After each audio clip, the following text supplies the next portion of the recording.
Mengapa Allah menciptakan Dajjal? Ini penjelasannya. Kisah ini ditulis oleh Rusman Hasiregar.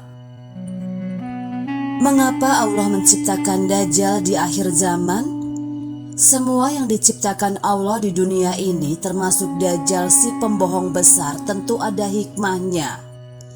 Tidak ada seorang nabi kecuali telah memberi peringatan umatnya tentang seorang manusia pembohong yang matanya buta sebelah. Selain buta sebelah, di antara kedua matanya tertulis kafara, yang artinya kafir.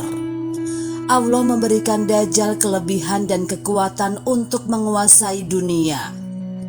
Lalu mengapa Allah menciptakan Dajjal?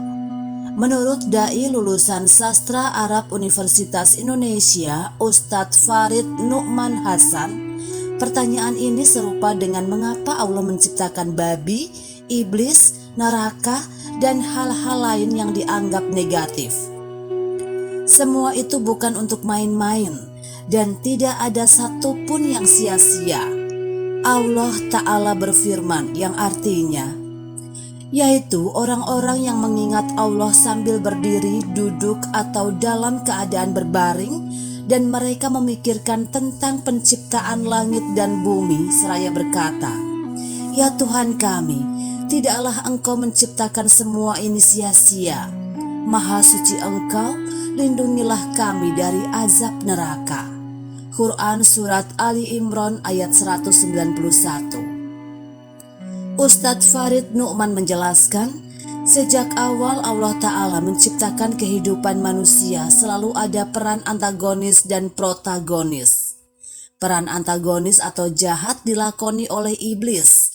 Protagonis atau baik dilakoni oleh Adam alaihissalam. Lalu diteruskan oleh Qabil dan Habil. Hal itu terus berlangsung dari zaman ke zaman, di semua tempat, dari nabi ke nabi, hingga akhir zaman dan tanda-tanda kiamat. Tanda-tanda datangnya kiamat ada yang positif, seperti diutusnya Rasulullah Shallallahu Alaihi Wasallam dan dikalahkannya kaum Yahudi oleh umat Islam. Turunnya Nabi Isa alaihissalam serta lahirnya Imam Mahdi. Semua ini berdasarkan hadis-hadis sahih. Begitu pula tanda-tanda yang buruk seperti kemunculan Dajjal, Ya'juj dan Ma'juj, peristiwa gempa, pembunuhan, anak durhaka, wanita berpakaian tapi telanjang, dan lainnya, berdasarkan hadis-hadis yang sahih pula. Dari sini diketahui bahwa syira' bainal haq wal batil, atau pertarungan antara hak dan batil itu tidak pernah berhenti sampai datangnya kiamat.